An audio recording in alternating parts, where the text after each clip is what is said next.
Creating a newsletter, even with AI being so prevalent, it's still not the easiest thing to do because there are some core components that need to be there to connect with your audience better. And so I've got these 5 steps that you need to put into what I think every newsletter. And you'll find that I do the same thing with a lot of my newsletters. Now, this is specifically for the newsletter that's going out to the consumer.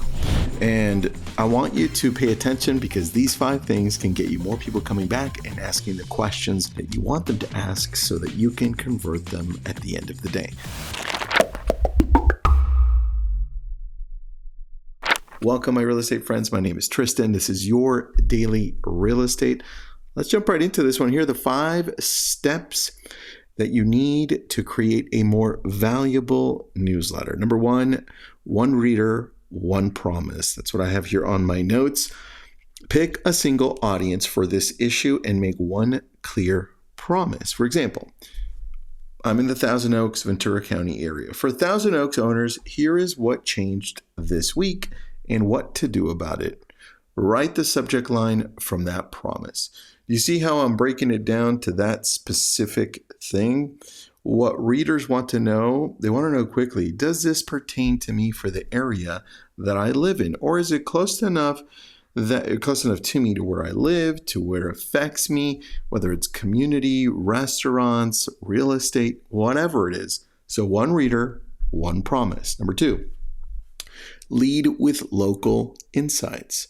Open with one stat or change in your market.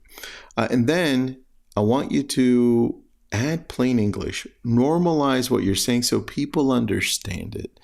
When you start using terms like CMA, broker open, and just terms that aren't normal for people that don't understand our world to listen to, it starts pushing people away and they don't engage. So keep it to under, I would say, 120 words at the beginning towards the top, just so people can grab it quickly. For example, I have here 91362 saw 9 new listings.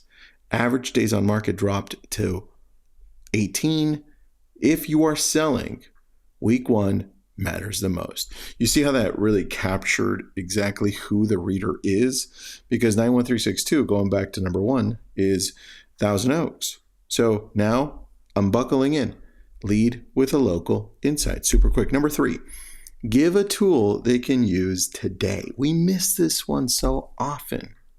And so this one is one that I actually want you to have in every single one of your newsletters.